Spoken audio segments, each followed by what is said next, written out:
Today we finally received our first big update for CS2. There's new skins, new gameplay changes, and a lot more. As always, I'm your guy for these coverages, so strap on, make yourself comfortable, we'll dive right into it after my sponsor Skin Baron. Skin Baron is a skins marketplace that can offer prices as low as 30% than those on the Steam market. The front page offers a lot of good suggestions, but you also have clever categories at the top with previews, and selling is very easy. The best thing is that selling skins here instead of the Steam market means getting actual money, which goes directly to your bank account. Soon they'll have a new weapons case and all its skins available, which might be a little tease for what this update is all about. Make sure you click the link down below to explore Skin Baron's marketplace for skins, the sponsor of this video. But this update has its own name, which is already special enough, a call to arms, which kind of reminds me of an operation in terms of its presentation. In this page, we get a neat summary of all the new features and updates. And there are quite a few. The first one is Arms Race, which is where the update name comes from. It's back. The classic game mode where you advance through weapon levels, as well as ruining other people's progress by knifing them, which is the best part of the game mode. With the return, we also have two familiar faces, Baggage and Shoots. Both maps have definitely been given a CS2 facelift. It's nice to finally see maps hiding behind trailers. Arms Race is definitely a nice returning mode to the franchise. Does it speak to me? Not really. I'd probably want Danger Zone just for the variety and different gameplay loop that it offers, but Arms Race is at least a step in the right direction. Now, I've never been into skins or the market. I'm really just here to click heads, but even I know that this update right here is a big deal, right?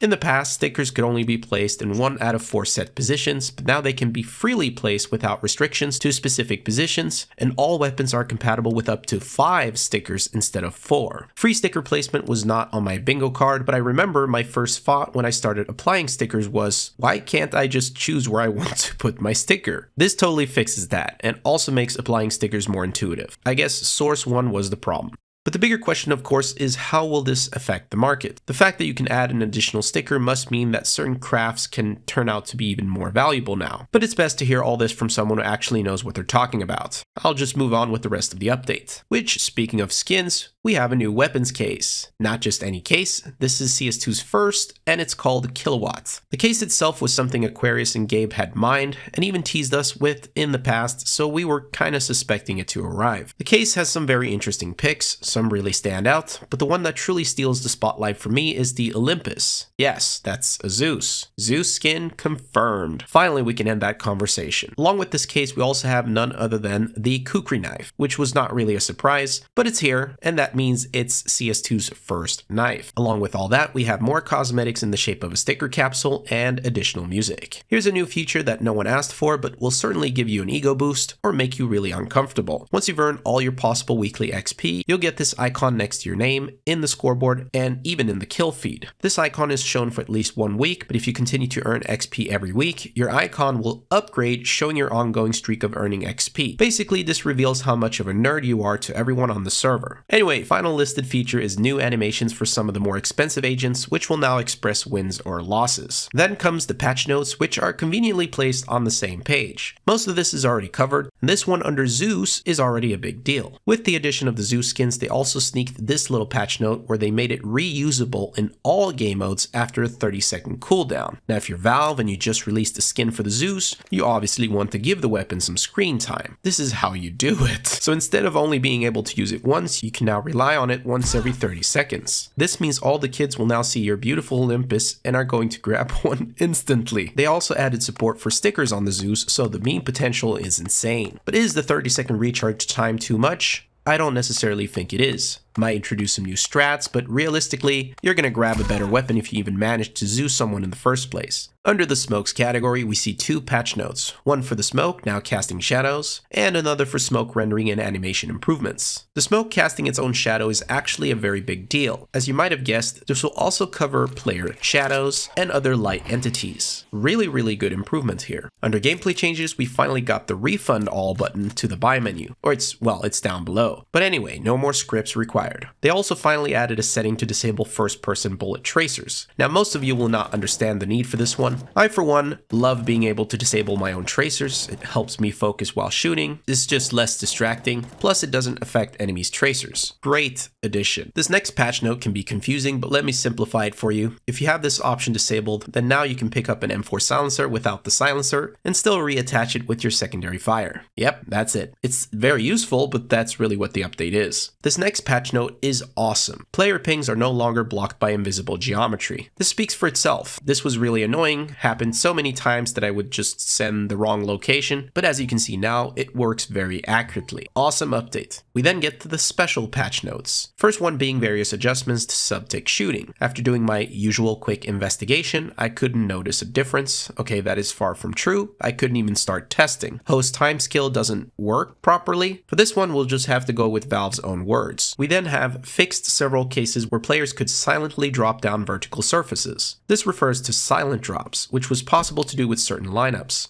and is obviously game-breaking. I tried to reproduce silent drops, but I wasn't able to, so I'm pretty sure they did something about it. They also improved the smoothness of sliding along surfaces, which fooled me once, by the way. They did something similar in the past and had me believe that it was surf-related. This, however, seems related to the Spider-Man peak. Yes, that's the official name. Nardout here made a video on it. This next one seems promising. They fixed an issue where collisions between players were jittery. This requires a bit of human to test, which is hard to find late at night, but it seems promising, and I'm just gonna let someone else figure this one out. Last one here is to ensure loadouts are correct at the beginning of matches. Loadout changes are no longer allowed while searching for Premier, Competitive, or Wingman. That sounds great, but isn't the problem that people can change their inventory while the game is live? This seems to only be while searching, but maybe I'm not understanding it correctly. If Valve really wants to limit the amount of weapons we can have through the loadout system, then it makes no sense that you can just change it by leaving and then reconnect. Or it could be Valve that might have phrased it wrong. If anybody wants to try this out, let me know.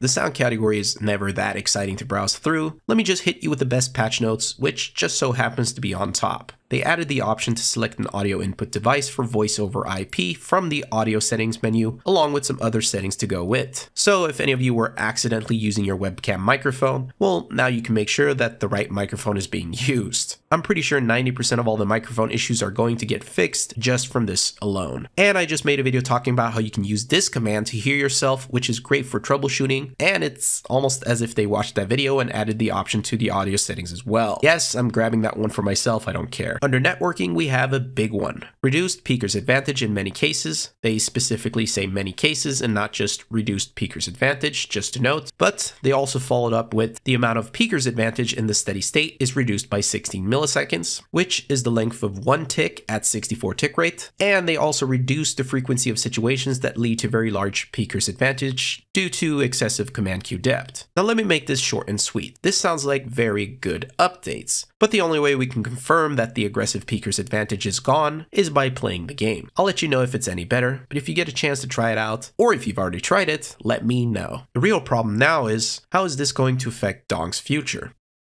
Under UI, there's a bunch of short and sweet stuff in here, but outside of that and those that I've already covered, one that really stands out is the team-only chats now featuring CT or T prefixes. Without them, it confused a lot of people in the past, not knowing if they sent their insults to everyone or just their teammates. Again, another banger. Under miscellaneous, they adjusted the range of CS ratings allowed to party together in Premier matchmaking. Sneaky Valve did not confirm the official number, so we'll just have to figure it out with time. The rest is minor fixes and improvements, and we finally get to the maps. Fun fact, I have COVID. At least I'm starting to feel a little bit better now, but I can already see myself sleeping on my keyboard, so let me just give you the summary of the map updates. They've improved nade collisions, improved visibility, and fixed some smaller exploits that you probably didn't know about without introducing new things to the maps themselves. That is pretty much it. Alright, it's bedtime for me, but don't want to take away from this update. It was really something. Oh, and please remember to tell me if peeker's advantage is any better. You know what? Reply with apples so I know you made it to the finish line. Peace.